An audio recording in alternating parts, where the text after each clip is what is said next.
Everybody, welcome to this month of Staffing Monthly, where we are taking a look at some of the best products and tools out there to help you optimize your staffing agency. And I will tell you that today we're going to be taking a deep dive on a tool that I actually have a healthy amount of skepticism with because I demoed them. My gut said they're awesome. I have friends that are super thrilled with using them, but I don't quite see where they fit or why they fit. And because of that, I actually want to take a deep dive into their product today with you and show you if they're the right tool to help you optimize your agency and candidate engagement. And the tool we're talking about is Staffing Engine. And I'm not going to try to butcher my interpretation. I'm going to let the experts walk us through a demo and show you exactly what it is. So I actually have Matt and Jay with Staffing Engine here with me today. I'm going to throw it over to you, Matt, to kick it off and explain to us like what exactly is Staffing Engine and why should we pay attention to this? Absolutely. And thanks for that introduction, Dan. Matt Dichter, VP of Sales here at Staffing Engine. And we're happy to guide you through that, answer any questions that you have, and give you a quick overview of Staffing Engine as a solution. Now, before I start and we get into live demo with Jay leading the charge there, I'm not gonna PowerPoint you all to death. We're gonna do a really quick 2-slide introduction into the main problem that we're solving for and what differentiates. Give you a moment to ask any questions around those differentiators, Dan, and then we'll spend the next 25 to 30 minutes or so in live product demo. Awesome. I'm actually going to let Jay, who's worn many hats in the staffing industry, take this one. Yeah, so I was a IT recruiter for 7 years before I actually jumped to the technology side over at Bullhorn, where I met Matt, and then before Staffing Engine here. So, this was always my mantra. This was our company's mantra, right? I think this is even more important now today than it was back 5, 6 years ago, just with the amount of candidates and jobs open out there. But really, everything that Staffing Engine builds always ties back to this saying, right? We want to make your recruiters and your salespeople more productive, more responsive, and then ultimately more profitable. I think that's the key word going into whatever the economy is at the moment and what it will be in the future. So with that, I'll let Matt kind of go through our product wheel here, and I'll get into the demo right after that. Yes. Love it. Everyone wants to do more with less and figure out how AI and automation tie into that. And first off, I guess our biggest differentiator is the AI platform that we're built on. So there's a lot of tech companies in the staffing and recruiting space that brand themselves as AI providers, but really they're sort of decision tree. One of our customers calls them scripted wizard logic, where you have to almost guess what they're going to ask ahead of time. Our go-to-market strategy is a little different. Staffing Engine partnered with a company called OneReach AI. You've probably never heard of them before if you're a staffing and recruiting, even an expert, but they're Magic Quadrant top right leader in enterprise conversational messaging and have some really impressive enterprise applications. You can think of Staffing Engine as a team of staffing and recruiting industry veterans who are taking this really powerful platform and then bringing it into the staffing and recruiting space. And we're doing that by first building integrations to tools that staffing and recruiting agencies know and love. So tools like Bullhorn, Salesforce, Microsoft Teams, Slack, different marketing automation tools, we're integrating there. And then once we have those integrations, we're building solutions that solve challenges in the sales and recruitment process. So certainly omni-channel digital assistants that can live on your website, live on social media, be embedded in your candidate and client marketing automation outreach is a great use case for us to qualify and then route candidates and clients. We're all about increasingly response times and then increasing the candidate and client experience. And then there's some really unique use cases around dynamic routing, making sure that once we have someone qualified, where do we know and who do we know to send it to next so they get that immediate follow-up. There's also some really interesting use cases around ChatGPT. I know that that's a really big buzzword right now, and how we can incorporate ChatGPT in the sales and recruitment process. So as we get into the demo, Jay's going to talk about a number of these items. Hopefully that wasn't too long-winded, Dan. Any questions before we get started? So I love the wheel. I think it basically is like a Starbucks menu, right? It's like, who is all these things, right? But like, what do you do? Like, what is it? Like, if you like pretend that I wasn't in staffing or recruiting and like I just met you at a Patriots game and I was like, hey, what do you do? And you're like, oh, I'm a staffing engine. Like, whoa, what's staffing engine? Like, how would you describe it in like one short sentence? Yeah, so if you think about like historically how job applicants have applied in the job process, they usually go to a website or go to a job board, fill out a form or apply to a job, and then have to sit around and wait for a recruiter or someone to get back to them. And that can be sometimes minutes, but more often than that, hours or even days. Staffing Engine applies AI and automation to the sales and recruitment process. So you don't have to wait around anymore. You get that immediate interaction. You get immediate follow-up from the staffing agency. You can be connected with a live recruiter instantaneously. So rather than having to wait, hours or even 24 to 48 hours, we'll get you the answers to your questions and what you need in minutes. So I get that. And this will be my last question, then we'll let Jay probably color in all the gaps here. But so what I'm looking for is almost like in that omni-channel. Like I'm a very simple person. So like, is it a chat bot? But then you say omni-channel. So how does it live on social media? So is it a chat bot on your website? Is it SMS when it's integrating with your ATS? Is it, your direct messaging platform on your social media sites? So like what's the tool? What's the physical tool that I'm going to see? Yeah, you're going to see the chatbot on your website, but that same digital assistant bot can also live on places like Facebook. There's a live chat solution that you'll see today as well. The other use case, some folks don't get that heavy inbound traffic to their website, especially if you're a smaller or more professional recruiting agency. So with those customers, we actually embed those qualification bots in their outbound marketing automation solutions. So tools like Bullhorn Automation, Marketing Cloud, Sense. And so now, not the old way is that they would get basically a survey. Now we're adding a conversational layer to that outbound messaging where they can go through a qualification process. We can update the database in real time. Oh, and hey, once they're qualified, we can route them back to their owner or a team of individuals for immediate follow-up. Yeah, Okay.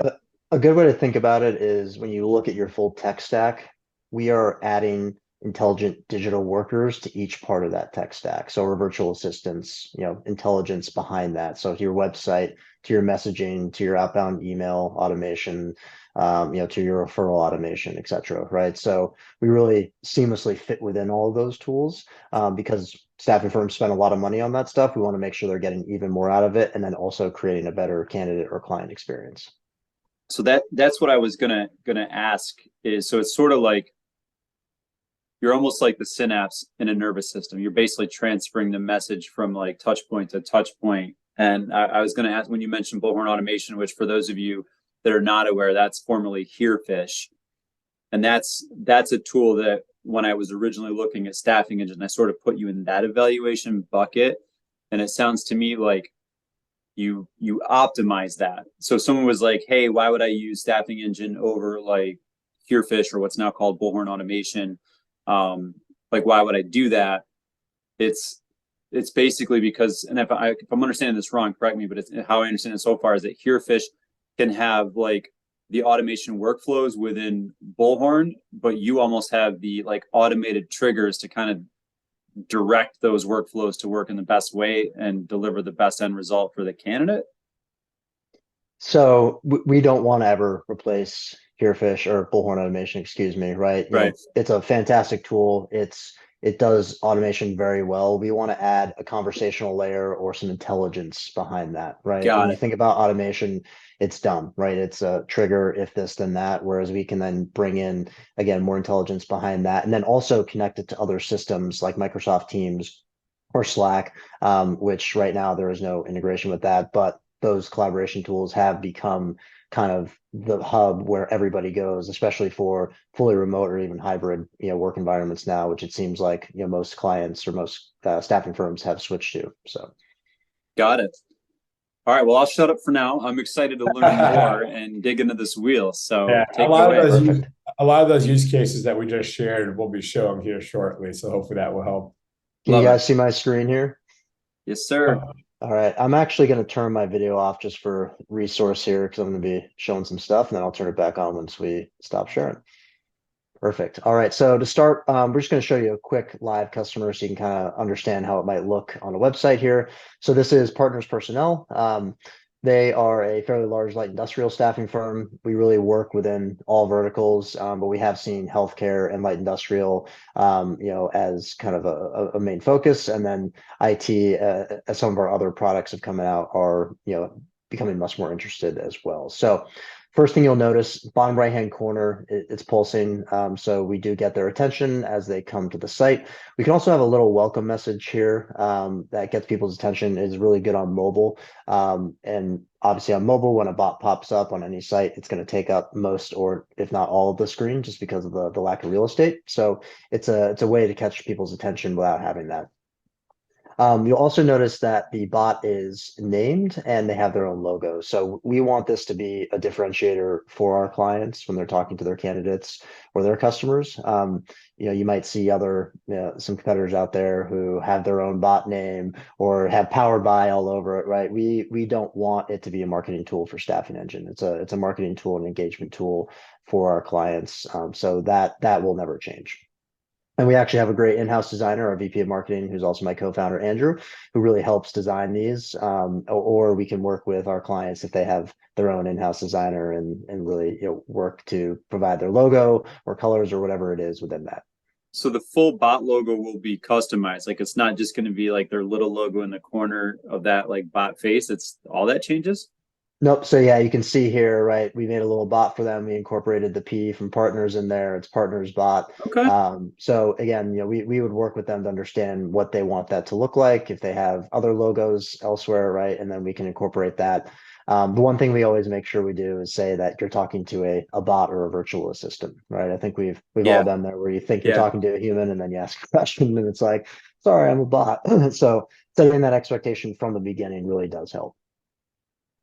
All right, so going into our fake Acme staffing site here, you can see that we have Acme bot in the bottom right-hand corner. As this pops up, you're greeted by what we call the hello bot. So the hello bot is trying to figure out who you are and then the reason behind your visit, right? This is what it would look like on a home page, but if a client landed on a client page or someone landed on an FAQ page, we can tailor what this looks like and what this says, again, to accelerate them getting to what they're looking for rather than having to do extra clicks. But going back to that, the way we do this really is two ways. The first is through these quick reply buttons, right? So you can see here, right, candidate looking for a new job, client looking to hire, live chat, and then our FAQ bot. We also have a manual response bar down here where if you don't like an option, you can type something in and we run it through what's called the knowledge model, kind of consider that the bot brain on the back end. And I'll get to that a little bit later in the demo here, but okay. I'm going to start with the candidate experience. Anything before I jump into it? No, you definitely primed me that you're going to get to my questions. So I'll wait. All right. So I'm going to say I'm looking for my next IT job here. And keep in mind, anything we're doing on the candidate side, we can also do on the client side. And then also anything you see here, questions, the categories, the specialties, the pre-screening, all that stuff can be configured to match what your business is and what your specialties and categories are as far as pre-screening goes. So. All right. So Matt, maybe as I type through here, we can. Absolutely. So this is really the first core ATS integration, as I mentioned previously. Today, integrated with Bullhorn, Salesforce, TempWorks is in flight. We've got a couple others coming down the line as well. For the purposes of this demo, we're going to show our Bullhorn integration. They're the market leader, and really, when we're looking to identify who they are, we'll either be able to use the Bullhorn parser to parse out a resume document, or we can ask their name, phone number, email address. This is going to allow us to know whether or not they're a brand new candidate or a client, or if they already exist in the database. And we will actually create records as well as edit and amend existing records as well. Once we know who they are, then we're going to get into our qualifications. So Jay is asking things like what type of IT job they're looking for. We can ask where they're located or where do they want to work. We can ask for their availability. This is completely configurable by the agency. Just know that as we get this information, all of this can be mapped to fields in your ATS that will then update the data in real time. Yep. Okay. And then we can also, like I said here, Matt said, we can do the upload at the beginning, or if they don't have it ready, we can always do it again. Again, it depends on the vertical, right? When you think about IT or healthcare, usually someone's going to have a resume. When you think about higher volume, light industrial, they might not, right? So again, we can kind of go through that. The next thing we're going to see here is actually the meeting booking component behind this. So when we think about how can we speed up that operation, it looks like my internet is a little slow here today. There we go. We want to make sure that candidates feel like they actually have been seen, right? And one way to do that, especially for tier A candidates, right, is to say, hey, I want to book and confirm a meeting with a recruiter, right, on my time. I do think that, when I was recruiting, it was always, here's when I'm available, right? Here's my day is booked up. We can talk before, after, whatever it is, right? But you're going to kind of meet when I want to meet. And then here now we're giving the power to that candidate or to that client to say, here's when I'm available.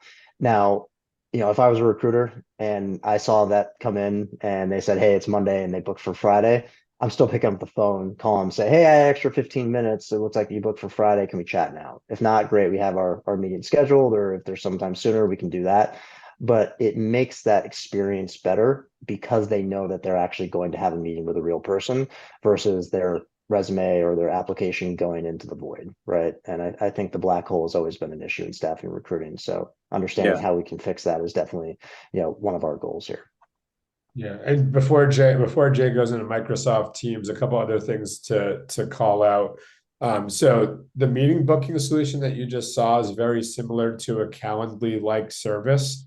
Yep. And we also give each recruiter and sales rep a calendar that they can put in their signatures or use on LinkedIn, whatever it makes scheduling time easier. The added bonus of it being integrated with our AI is that we can use the logic that we capture during that qualification to dictate what recruiter or team of recruiters we send them to. Meaning, okay, we knew that this was a Java developer in the state of New York. Let's go get them in touch with a recruiter or recruiting team that covers that area or that specialty. And then we can divvy them up by availability, by round robin. So we'll match the recruiting team's process as to how those leads get distributed intelligently. Okay, so a quick question on that, and I might have missed this in that explanation, so forgive me if I did. They selected a time. They selected 9 a.m. or whatever on whatever day, and then once they do that and they have their profile, then you divvy it out to the appropriate person. Is that right? So we do it in two ways. So the first is we say, okay, this candidate answered questions in a way that's, let's call them a tier A candidate. So we wanted the meeting booking to show up, right? We can say we don't want the meeting booking to show up, maybe if they're medium priority or low priority candidate, but if they're high priority, it can pop up. We can also then say, okay, maybe this person's already owned, so we're going to use the recruiter, who owns that candidate, and we're going to use their calendar booking. Or if it's owned by, let's say, a generic user in Bullhorn, we can then go into a round robin and say, all right, Matt was last, so now Jay, it's your turn. And then we would say, okay, we knew that team, we needed to round robin it. In Microsoft Teams, like Matt said, we could say, okay, great, this is a BA who lives in California. I know that team consists of Dan, Matt, and Jay, right? So I'm actually going to send it into that team within Microsoft Teams, so all three of them see it, but with a note that says, hey, this person has been assigned to Jay. And that way we have 3 eyeballs on it, or more, depending on the size of your firm, right? And maybe I'm out on PTO Monday through Thursday, and that's why they had to select Friday.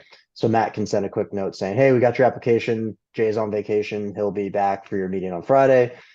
Thanks for the application. You look like a great fit for, a couple of roles, type of thing. So by giving more eyeballs to it, you are much less likely to miss an application, which is one of the main reasons that people don't get followed up on. Not because they're not a fit and not because, the job doesn't look right for them. It's because recruiters are busy and simply miss a lot of these applications that come in.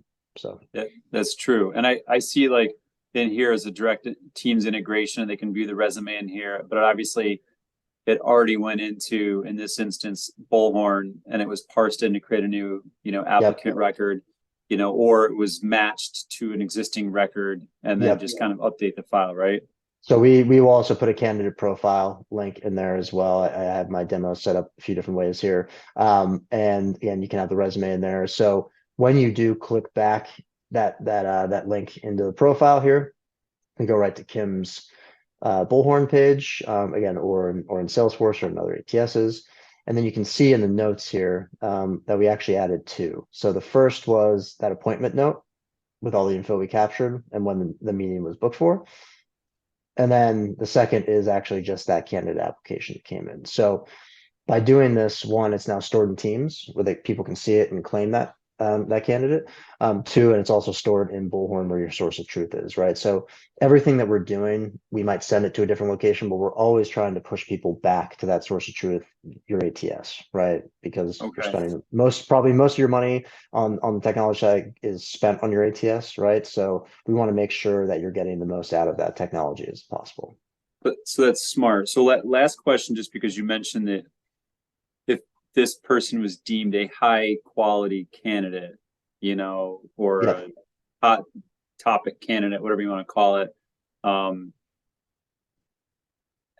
easy is that to set up? Like, I feel like, is that based on active recs that are open or job orders, or is that a manual setting that like a recruiter or an admin would have to go in and change? Like how easy is that to set up to change that feed? So let me use an example in healthcare, right? So one of our clients, they do 95% of their business in California and Oregon, right? Now they have a national presence, but it's not as prevalent. So if someone comes in and says they're licensed in Oregon or in California, they immediately become a top tier candidate. Whether they want to travel there or not, getting those licenses there is harder than a lot of other states. So they don't have to go through an existing process. And also the pay tends to be higher in those locations too, or they can offer higher pay because they have better relationships. So if someone says that, we immediately show the meeting booking and then we make sure that they come in as a tier A candidate. But let's say someone says, hey, I want to go to Iowa, right? Where they don't really have many recs or they don't have the relationships, that person becomes maybe a medium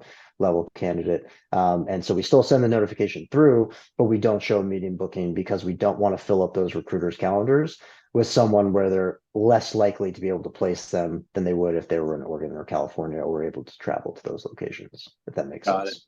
Got it. And that makes a ton of sense. No, I appreciate that. Thanks.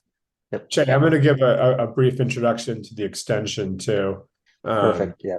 So one of the things that we heard in our past lives at Bullhorn was that a couple things. One, whether you're a brand new Bullhorn user, Bullhorn customer, or if you've been there for many years and had turnover like most staffing agencies do have, CRM adoption, whether it's Bullhorn or any tool, is a challenge in getting recruiters and salespeople to actually input data and use data and actually use the database. And then two, speed to lead is more important than ever, whether you're on the sales side or recruiting side. And so having visibility when activity happens and being able to take action on that very quickly is very important. So we built a virtual AI assistant as a Chrome extension that follows the end user around. And the idea is that the individual recruiter or sales rep or manager can input what types of information is important to be alerted on. And then we'll serve up that information to them as the activity takes place in an intelligent way, and then give them a fast way to take immediate action on them, which then drives them back into the ATS. So in this use case, maybe I'm an account manager and someone has submitted a candidate for my review. I will immediately get notified that that's taken place. I can click one of the icons in here, and then that will drive me back into, in this case, Bullhorn, and take immediate action as follow-up. It basically becomes a virtual AI assistant for the internal end user. Okay. And no, Yeah, it I does. think Yeah, I think being a former recruiter, right? I always had my jobs open I was working on, refreshing my web response list, right? I had to go find that information. And we weren't even using, or automation didn't exist at that point with Bullhorn, right? So you can imagine how many processes are running in the background now where recruiters have no idea what's going on. So Yeah.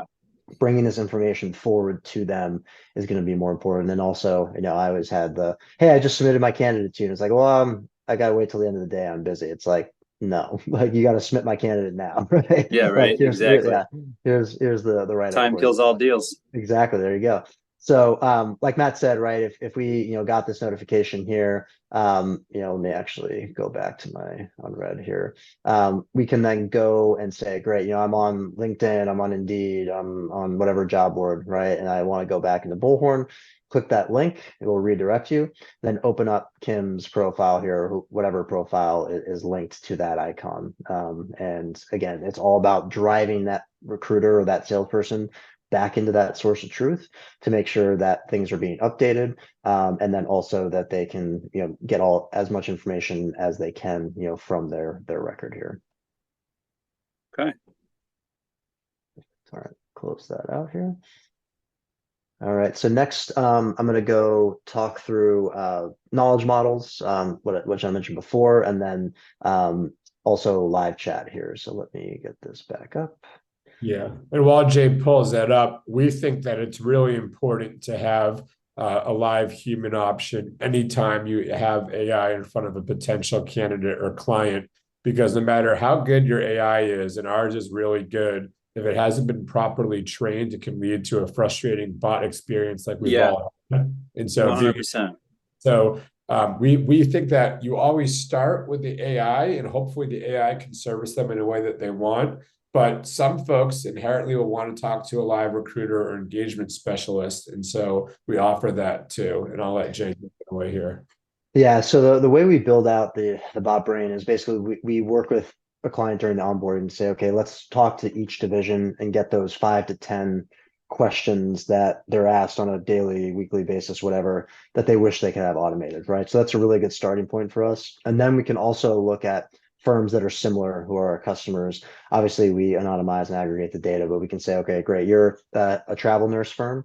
Here are questions that you might not have thought of that are actually being asked to other companies. And then we can start saying, okay, let's build out even more knowledge models, training on more data to create a better experience. So, for when I was an IT recruiter, we did offer benefits after 30 days, right? So a huge thing for me, people asked was around like the 401k, right? So if I type in 401k here, what's going to happen is it's going to run through. It usually takes a few seconds to go, through that model, look for the answer or the data it's been trained on, right? And you can get that back right here. And again, you click here, we'll go to the login page, and we can really, again, configure how the bot answers, whether it's a phone number to call or an email or right to a live chat to get, a live person right away. Or we can actually even kick off a whole new process, right? So for example, maybe I'm asking a question that no one had thought of. It's super specific, right? And the bot's, like Matt said, saying, hey, sorry, I'm not sure of the answer. I haven't been trained on that. Can you try and ask it another way? You can always type in human or person, agent. Can I speak with someone, right? And again, it will run through that knowledge model and recognize that it needs to chat to a person because it's, reached its limits of capabilities there. During business hours, right? We might say, hey, let's book time in someone's calendar. We know it's going to be busy, or we can chat now, or after hours. Hey, no one's available to chat, but let's book time on a calendar, and then we can get a meeting set up for you first thing in the morning. So we already did the meeting booking, so I'm going to do chat now here. And while you do that, what I will say is that we've had a number of customers use other live chat tools before making their way to Staffing Engine.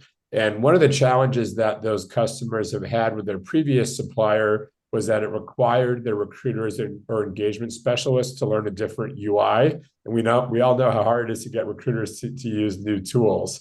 And so we took the liberty of building a direct integration into Microsoft Teams for our live chat. And the idea is that once we figure out what department they're looking for, we'll route that to the appropriate channel of individuals at your staffing agency. to claim and have those conversations where they're already living, which is in this case, Microsoft Teams or Slack. We've gotten really good feedback from having done that. Yep. Again, so you can see here, right into Microsoft Teams, all that info we just captured. It was found in Bullhorn. We have the profile link. We go ahead and claim this conversation. In product, we usually have some color tied to it, so it's easier for recruiters to see as they have more chats coming in. And then what I'm going to do here is tag the bot. I'll go. Why are you split doing screen. that? I saw that little notice to say make sure you do this, but why are you actually writing that? It's a Microsoft Teams security issue. So if I type in something or I tag another person, it will be an internal message. This is going to an external source, as you can see here, right?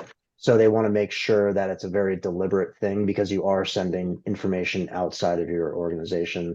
As we, oops, I meant to say hi, Jay there. But as we all know, Microsoft is very security focused, sometimes too security focused, to the point where it's, a little bit, not the greatest, but in this case, it does make sense why you do that. And obviously, we call it SE bot channels here. It would be like at Acme bot, right? Whatever the bot name is. So it would really be kind of the only thing that pops up when you do that.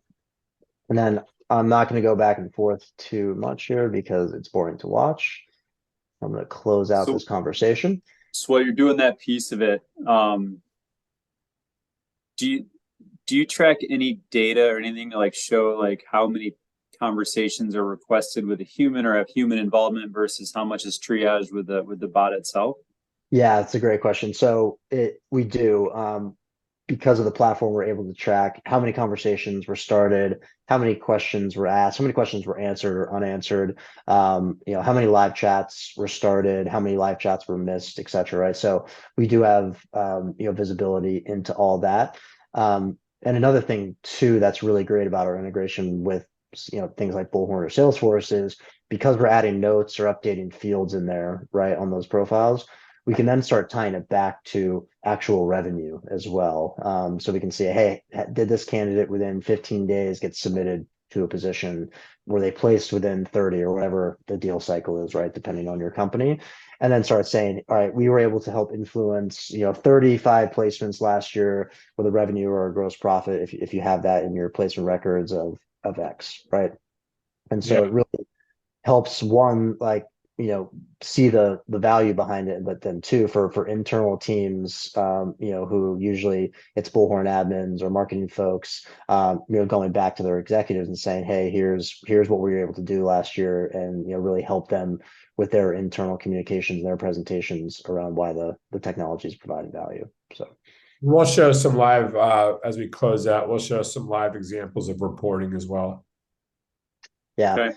And does the last question on this phase here, when there's human interaction or custom interaction with the kind of text field box that they can actually use, does that go into the learning? Like, is there continuous machine learning with this when someone's like 401k, right? And they ask that, and then it's like saying it kind of starts to tell a pattern of like which option is offered next. Does it will automatically change the options going forward as it continues to learn, or how does the learning part work once people are engaging with the open text field?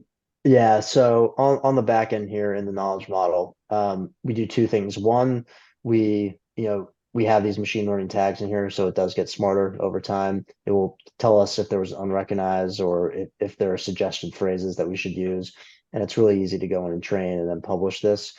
The other thing we do though is we have what's called a blank knowledge model, right? We start this from the beginning of go live is we actually just have a knowledge model where we put in all the questions that people are asking. So we can then start exporting it and saying, okay, like let's look at and compare this to other similar types of firms to see and build out what we call kind of a Kickstarter type of knowledge model, which again allows the data to just be that much better as we go forward and we continue to add to that. So it is able to learn over time, and we are able to easily go and train that for our clients. And for the more technical folks that might listen to this, OneReach has a great feature called NLU Freedom. So if you've ever gone and tried to train against a language model, you usually have to use one, right? You're using Watson or Rasa or Google. And this one allows you to actually hit all of those at the same time and get back the highest confidence score from each model. And then it continues to train it on that model going forward. So you really get kind of a best in breed brain in the back end versus just having to pigeonhole yourself into one language model. Right on. One other thing that we'll share is Jay shows a little bit of the back end in case there are, smaller or mid-size agencies that are checking this out. You do not have to have an intensive development team or IT team to deploy Staffing Engine. One of the unique things about us compared with other marketplace partners I've seen is that we do all the building, all the deploying on behalf of our customers. And so like someone like Dan would never have to come in from an agency and make changes like this on the fly. You'll basically work with our customer success team to describe what you're looking for, and then we'll build it, test it, run it for you. So we'll definitely want our customers' input during onboarding as to like what the bot looks like, what it's saying, how it looks and feels, but there's no actual like IT dev or coding needed on behalf of our customers. We do all that. So I don't have to do it. I just basically say, hey, this is not quite doing what I need. Can you guys help me get it there? And then quick discovery call, you go to work, come back, show me what you did, and we're off and running. That's 100% right. And because of the strength of the platform, we can already see like, Jay's showing traffic right now. So we can see if there's an instance where more people are dropping off than versus others. And then we can quickly correct that on our customers' behalf. So that's interesting. So you can basically monitor the actual flow and look for bottlenecks or leakage or okay. We can even run an A/B test so that like the experience switches for every other person who visits, and then show what demonstrated better results. Sweet. Perfect. Yeah. And to your point, you mentioned about, seeing where people are falling off. In production, we would have kind of, end legs here that says, okay, they fell off at this step. It was a timeout, meaning they left maybe, or it was an error, right? Maybe a step somehow got into a weird state. And we want to make sure that we can go and fix it ASAP. So, we really do have a lot of visibility into the back end here. But like Matt said, that's for us to worry about. For our customers, it's really focusing on what that vision and what that experience wants to be. And then we go and translate that for them on the back end through the build here. So. Okay. And I'm sure you're transitioning to the next thing, but just to kind of recap what I'm seeing right now, and I'm going to make an assumption on a couple of these, but go back there, as I'm looking at this, it's really a triage tool, an automated triage tool to kind of get people where, they need to be. And in my worldview, there's like 4 scenarios. There's like a potential client or client that's looking to get a person, right? And they can obviously do some work with that. Maybe request a person, fill out a form, or talk to a sales rep, or get directed to a sales rep. So that's like one path. Another path, which I think is probably really beneficial, I can imagine, is like back office payroll triage and maybe directing people to a self-service portal if they needed to get a pay stub or a W-2 or ask a question on a timesheet or whatever it might be, or something like that, which would save back office payroll people's time. And then on the front office, it sounds like there's like 2. There's like that, if a candidate is like reporting in for work, or maybe even like calling off or doing something that would like it's an actual worker looking to do something, or the other option would be, applicants. The recruiting side, people come to your website. So for me, and I'm going to draw this into the framework really quickly for those of you that have been following along with Staffing Monthly with the recruiting quadrant framework, is this: if you're going to put recruitment dollars into recruiting and drive people to your website, if you're going to put money into job ad optimization and kind of draw them to a quick apply, or even the employee referral bucket, and get people, eventually they're going to have to come back to your website. They're going to have to funnel through. This is giving them what seems to be a pretty fluid self-service model to accomplish whatever it is they're trying to accomplish by going there. So I think I got to believe that in that framework, you're going to be increasing the number of candidates that you can actually bring into the pipeline for the recruiter to service. Is that Is that a fair Yeah, assessment?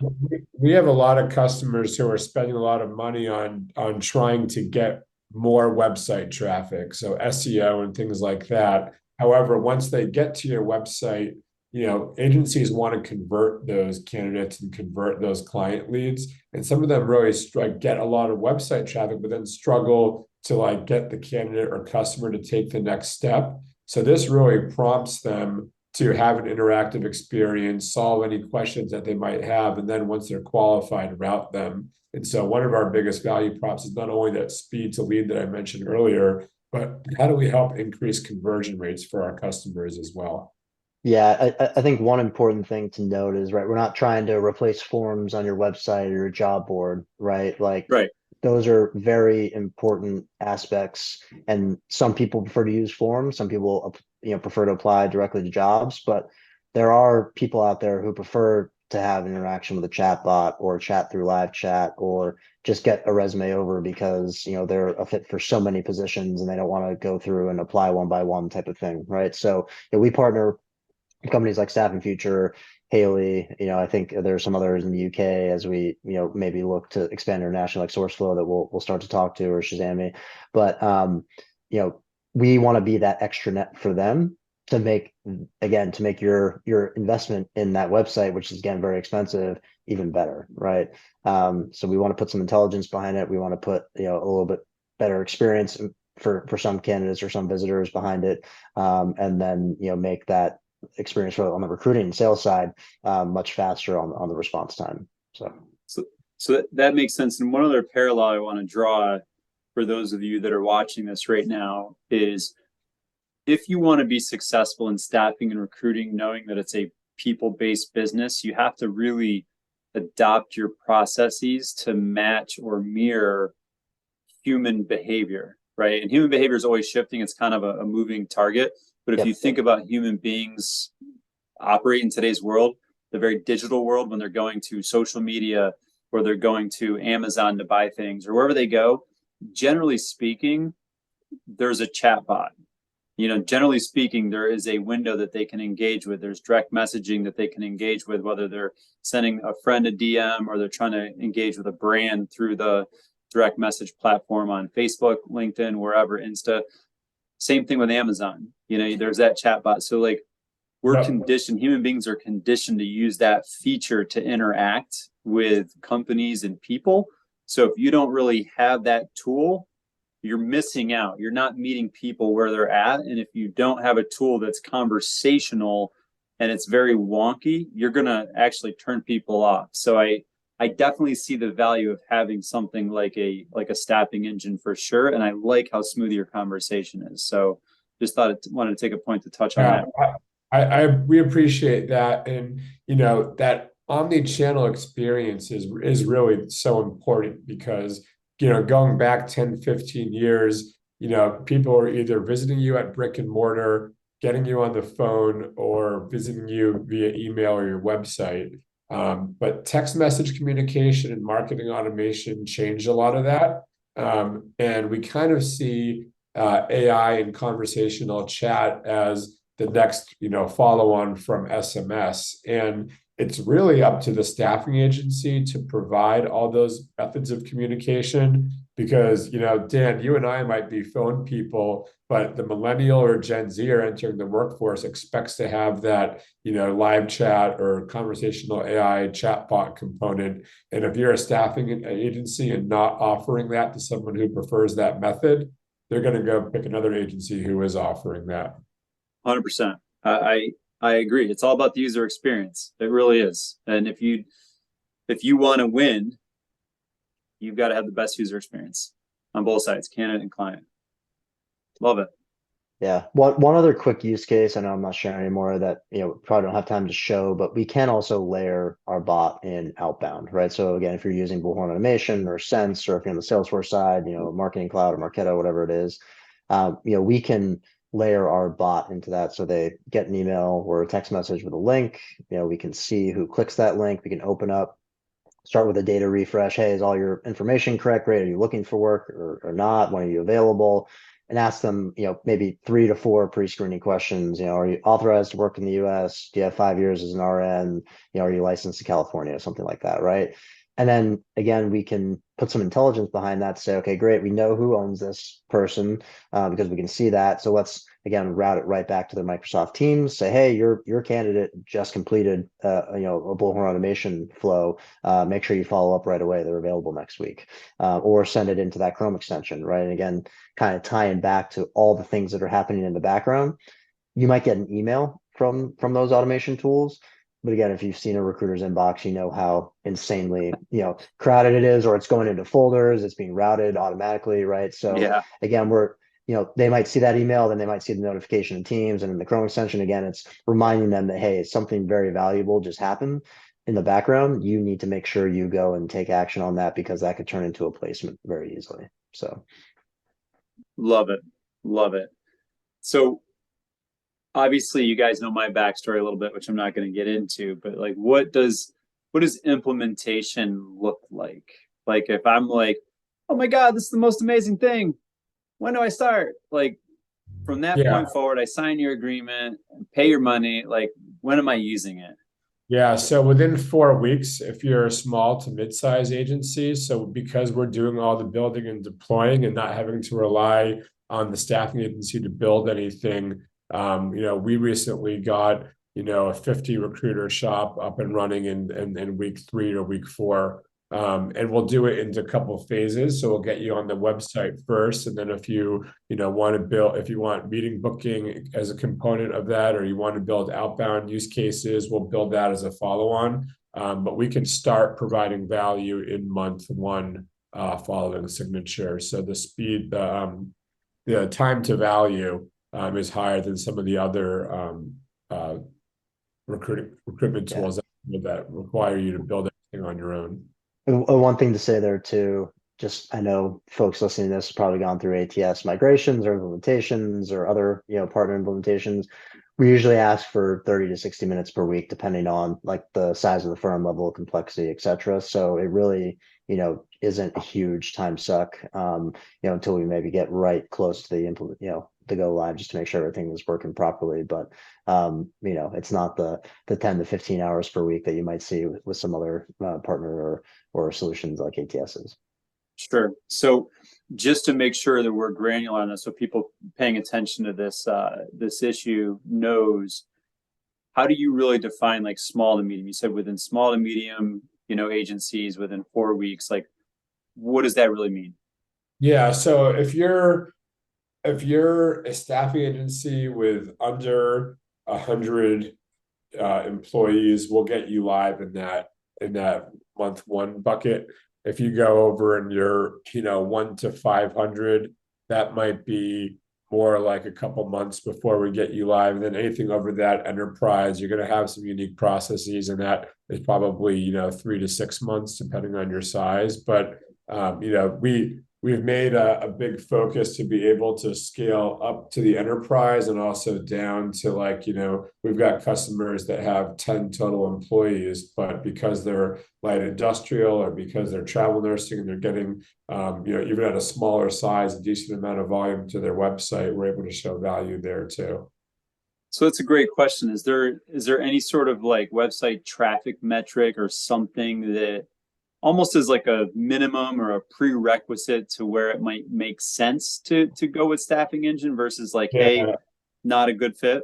So on the website side, if you're getting 50 plus applicants a week, we can probably show value. But we have some professional recruiting customers that don't get that much, but because they want to have an outbound component to their qualification, they get a lot of value out of meetings booked through outbound qualification. And so as a rule of thumb, if you're a staffing agency that's getting a couple hundred applicants a month, then we can definitely help out. But even if not, there might be other parts of our solution, like whether it's outbound qualification or the Chrome extension, which is super low cost and can help with adoption and productivity. We should still have those conversations. The last piece I'll mention before we sign off is Jay and our development team are actively working on some really cool use cases around integrating Chat GPT into our customers' ATS CRM. And so, like, as an example, if you want to input a candidate ID and a job ID, it can automatically create a customized submittal template for you.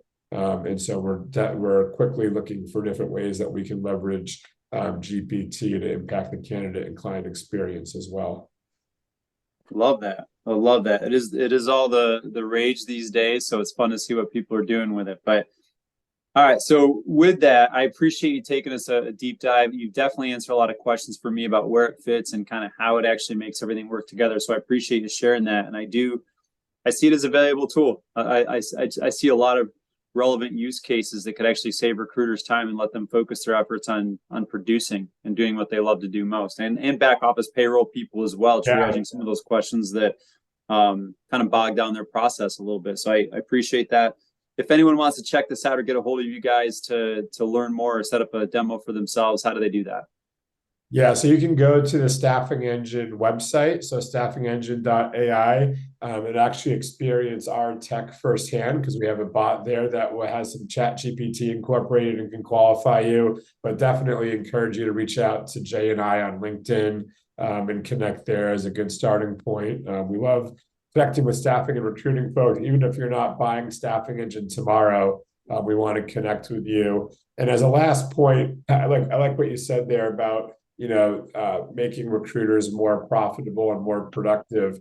The disclaimer I always say is that AI is not here to replace the recruiter or the sales rep. It's to replace all those little mundane tasks at the top of the funnel and even downstream that prevent recruiters and salespeople from relationship building. Like, AI is going to help us eliminate so many tasks and so much task management in our days to have more conversations live like we're having right now. And so for that reason, I'm a big believer in adopting AI early so that you can make your folks more productive.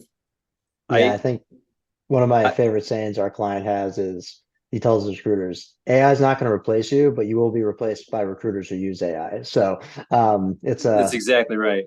Right. Yeah. And I see it the same way, because I've been in this industry long enough to know that, like, the job ad or the classified ad was going to replace recruiters, and then the job order was going to replace recruiters, and then LinkedIn was going to replace recruiters, and now it's AI, and it's like all those things really replaced was a bad recruiter that didn't actually use it. AI is just a tool, and as you said, it's not going to replace a recruiter. It's going to replace a recruiter that doesn't use the tool, Right. So it's all what you do with it. And I love that you guys are on the forefront of it. I will make sure that we get the links to all of that down below. And for those of you listening, where my stance on this. Any company that uses their own technology to further advance their business shows true belief in it. So I love the fact that you're actually using it on your website to engage with prospective clients. That speaks volumes. So Matt and Jay, thank you so much for taking time out of your day to share with me in Staffing Monthly, and I'm sure our audience got a ton of value out of it.